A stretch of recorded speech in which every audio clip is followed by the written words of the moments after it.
how like basic maintenance on a car and how to show to check the oil, how to check different things in the engine and the tire pressure and lights and stuff. So you always want your tires at the same pressure or the same PSI. On this truck you want 65 up front and 70 on the back. You just have to read your inside label, which is on the inside of your door. So I'm going to check the tire pressure. You also want to check the tire tread.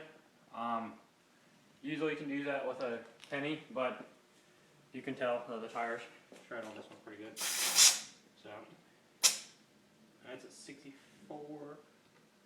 If there are one or two pressures off, doesn't make that big of a difference. A lot of times when the temperature changes, the pressure will change.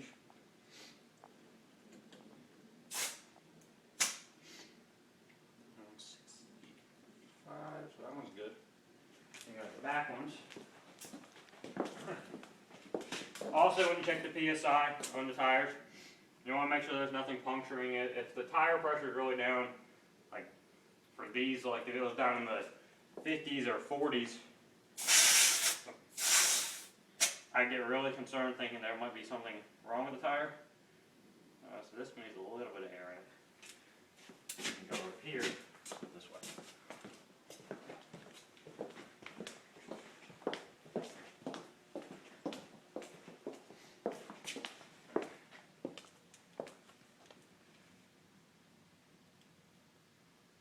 You also want to make sure that you have a cap on it that will protect the valve from getting rusted or any dirt or any debris in it.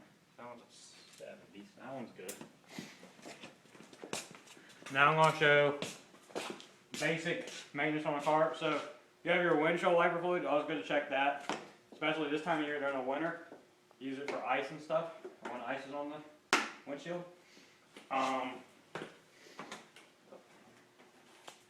Every car is different. Every car is different.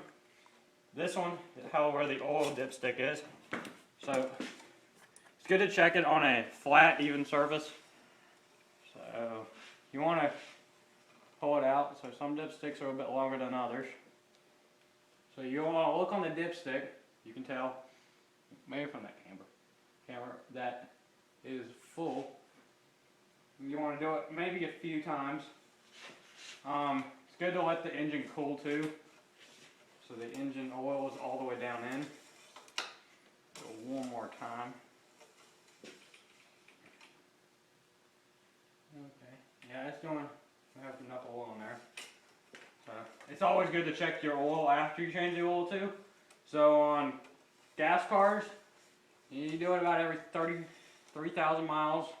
It's always good to look at the car and car's engine or the engine log the manufacturer shows, and on diesels it's every 7,500 just because of the bigger engine. So you want to check that. You also want to check your battery cables. Make sure they're not rusted. These are pretty clean. I put you can put a type of lubricant on them to keep them pretty clean. So also you want to check on this car. It's kind of hard to do, so I'm not going to actually pull it off. But this is the air filter. Again, every car is different on an air filter, so it's good to check that. Check that that there is not any debris or any big deposits in there or anything. It's also good to check your coolant. What's the coolant? This is so the coolant is right here, and then that's the overflow for this one. Some cars there's a dipstick for it, or you can check in here and see if there's nothing there. But you never want to, when the car is hot, you never want to undo the cap, because there's a possibility of exploding, which is not good. So I'm pretty sure this is the transmission. So you want to make sure, that's the transmission. Transmission oil is always red. So, yep. On the dipstick, it'll say min at the bottom, and then it'll say OK, which is like a little textured part. Then max, maybe I can show you actually on here. So you can see that, and you can see the that the oil is on the max. So there's enough in there. So, but it's always good to check that. It's always just good to check around the engine, get up in it, make sure there's nothing in it. Check the belts. Check your fan, make sure nothing's down in that. So it's also good to check the lights. Your hazard. I always turn on the hazard lights, so that's how you can check all your light bulbs. Because an officer will pull you over if you don't have your light signal. So these two work in the back, and then these two work in the back. It's also good to check your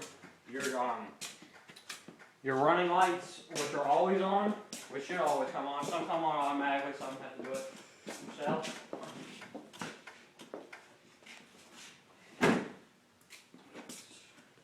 It's also good to get underneath the car to look at anything that's spilling.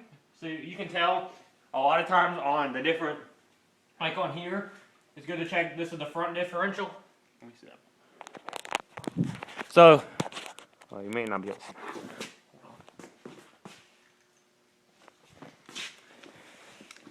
So, I don't know if you guys can see this. I don't think you can. Maybe. Nope, can't see that. So, hold on. So, it's always good to check the different, if you see, like on this, I check on the front differential, and you can see if there's any liquid or any type of thing pouring down on it. Or you can just check the ground. That's another good way. To see if anything's happening. Anything's leaking, and if it is, it's good to check to see what it is. If it's gas, it's a big problem. If it's oil, some cars leak oil, some cars don't, depending on their age, and depends on if it was the nut was installed right. And that's about it. So.